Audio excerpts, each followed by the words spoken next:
उसके पास प्रत्येक प्रकार की ठीक है।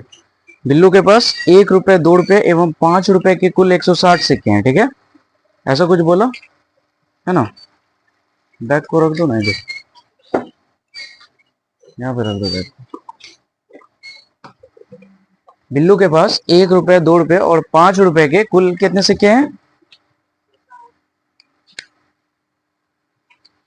क्वेश्चन नंबर 6 है ना क्या। तो दिया हुआ क्या क्या है इसमें, ये नोट कर लेते पहले क्या। कुल सिक्के दिया हुआ है,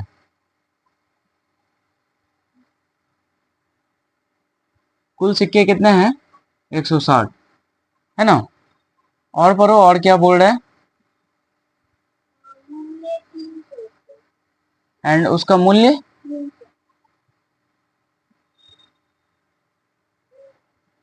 300 रुपए,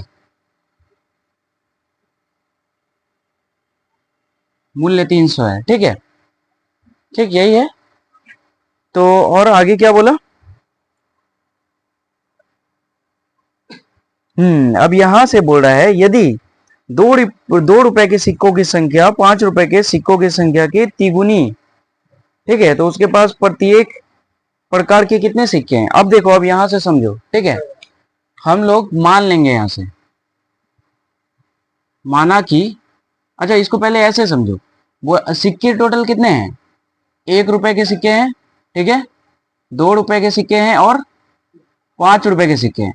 बोला ये कि 2 रुपए के सिक्के जो है ना, वो 5 रुपए के सिक्के में से 5 रुपए के सिक्के की तिगुने हो, 5 रुपए के सिक्के की संख्या की तिगुनी हो, ठीक है। तो उसके पास प्रत्येक कितने सिक्के हैं। अगर हम लोग 5 रुपए के सिक्के को x मान लें, तो 2 रुपए के सिक्के क्या हो जाएगा 3 × x, क्योंकि 5 रुपए के सिक्कों की जो संख्या है ना, उसका 3 गुना है 2 रुपए के सिक्कों की संख्या, ठीक है। अब ये बात बताओ, तो 1 रुपए के सिक्कों की संख्या क्या हो जाएगी। क्या बोलो, क्या 160 माइनस, ये दोनों सिक्कों की संख्या को अगर घटा देंगे 3x + x, तो वही आ जाएगा। मतलब समझ में आया ना। तो 160 - 4x हो जाएगा। ये कैसे आया, समझ में आया। एक बार फिर से समझ लो। हम लोग को ये बोला कि 5 रुपए की दो रुपए के सिक्कों की संख्या जो है ना, वो 5 रुपए के सिक्कों की संख्या की तिगुनी है। तो 5 रुपए के सिक्कों की संख्या को क्या माने हैं x, 2 रुपए के सिक्कों की संख्या क्या हो जाएगा 3 × x। तो टोटल सिक्का जितना था, उस दोनों में से ये दोनों सिक्कों को ऐड करके अगर घटा दिया जाए, तो वो जो सिक्का आएगा क्या आएगा, 1 रुपए के सिक्कों की संख्या आएगी, आएगी ना। अब हम लोगों को क्या बोला, यहां तक समझ में आ गया। अकॉर्डिंग टू क्वेश्चन हम लोग को ये बोला कि ये टोटल सिक्कों की संख्या का मूल्य कितना है 300 रुपए।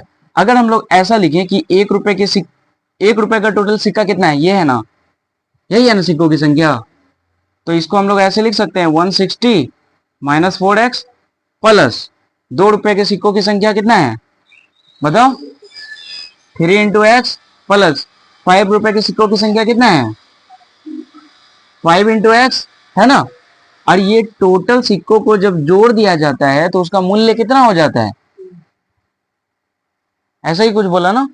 अब इसको हम लोग सॉल्व करने की कोशिश करते हैं। जब एक को इस दोनों से मल्टीप्लाई करोगे तो क्या होगा, कोई चेंजेस आएगा, नहीं आएगा।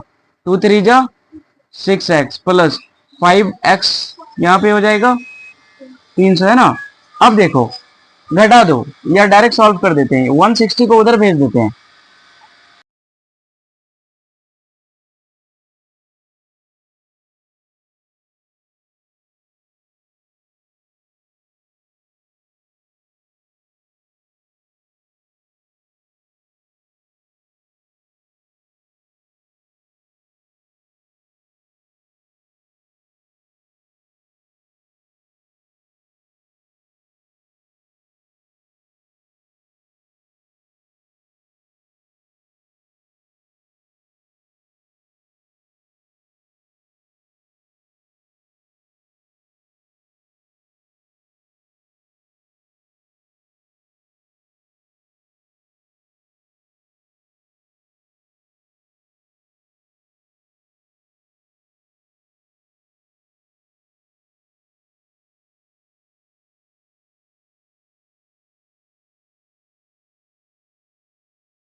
क्वेश्चन नंबर 7, ठीक है।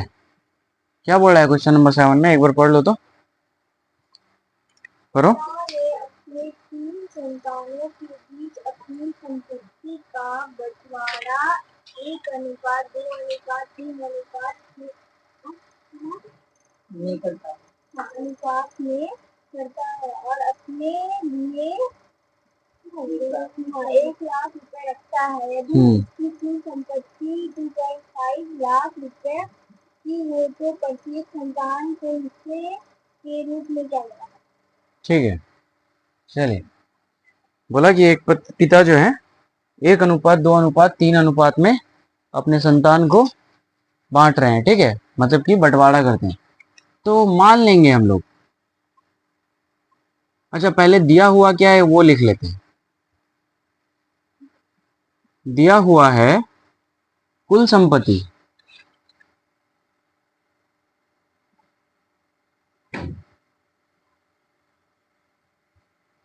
₹2.5 लाख है ना,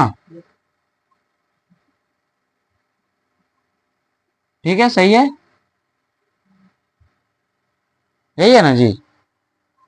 एंड पिता के पास कितना संपत्ति रह जाता है?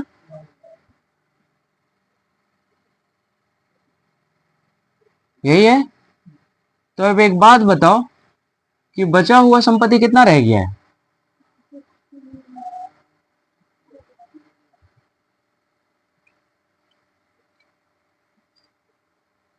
कितना रह जाएगा बताओ, घटाओगे तो?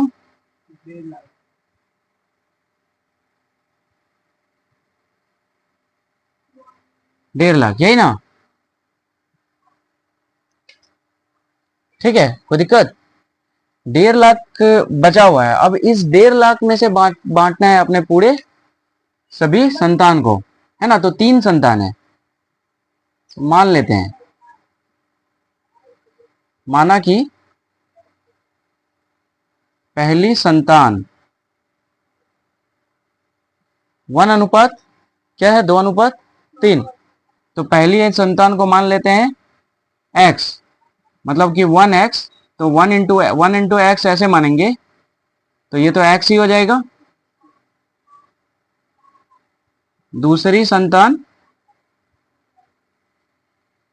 बताओ, 2 इंटू एक्स तो 2x।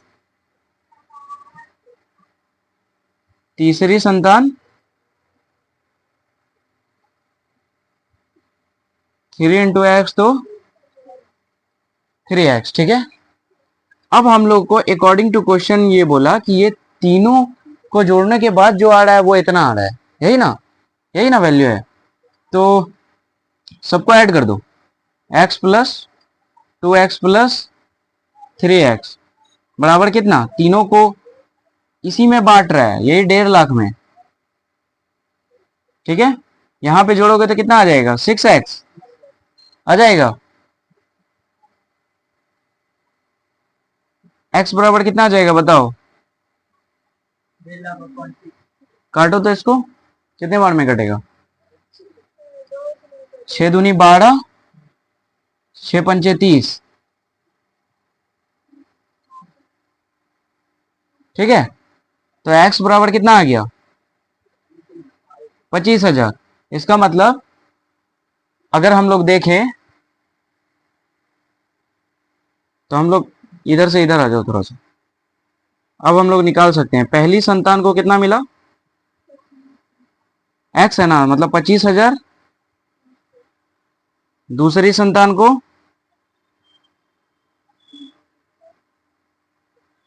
2 गुना 25 मतलब,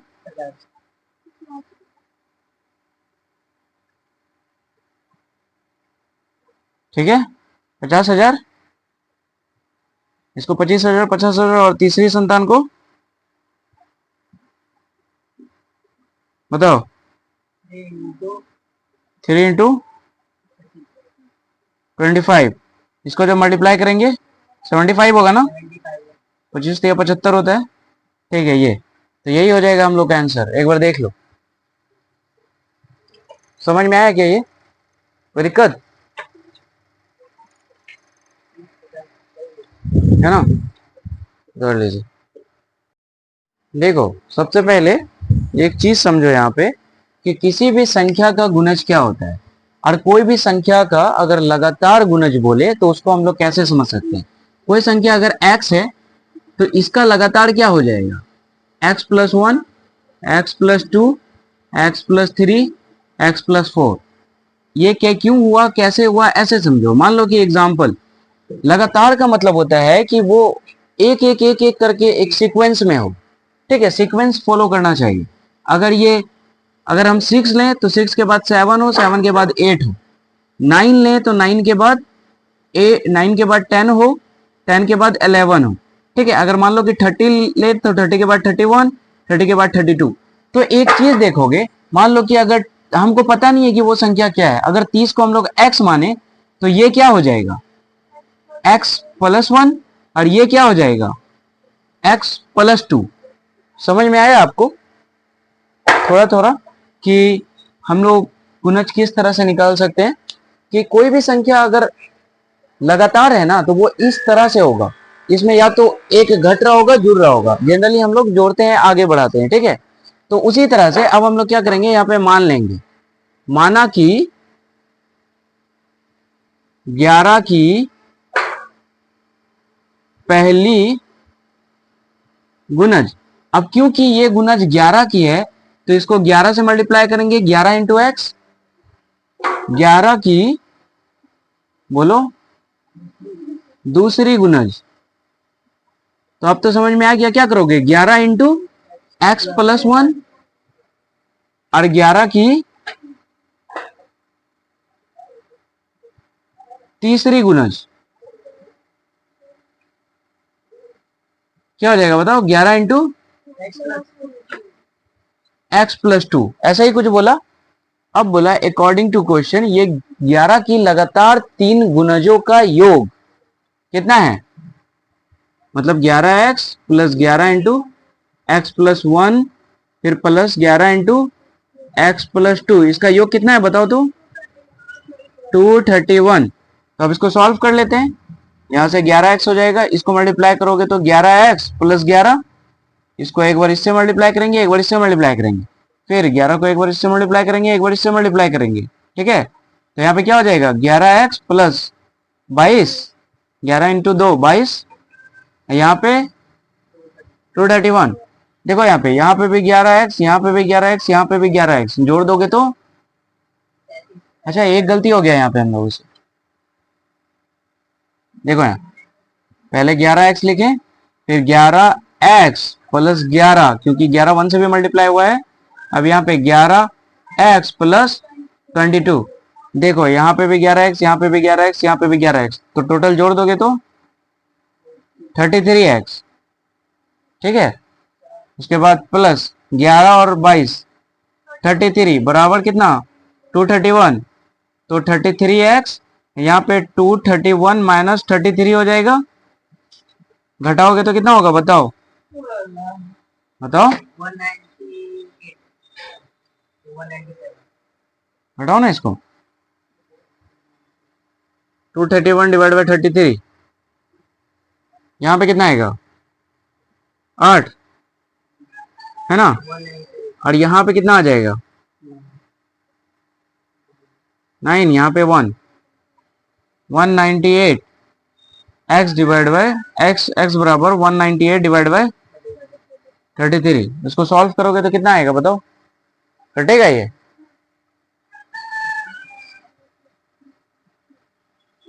नाइन से, 3 से, 3 1 जा 3 1 जा, यहाँ पे 3 6 जा 3 6 जा 6, 11 6 जा, है ना। तो x बराबर क्या आ गया 6। अगर x बराबर 6 आ गया है तो हम लोग यहाँ पे कह सकते हैं, सो 11 की पहली गुणज, 11 इंटू एक्स है, एक्स कितना 6 आया, मतलब 66, है ना। 11 की दूसरी गुणज 11 इंटू एक्स+1, तो 11 इंटू एक्स का मान कितना है 6, प्लस 1 मतलब 7, तो 7 को इससे मल्टीप्लाई कर दो। समझ में आया कि नहीं? ऐसे चलो थोड़ा सा 11 इंटू 7 लिख ही देते हैं। समझ में आ गया अब? 77 11 की तीसरी गुणज।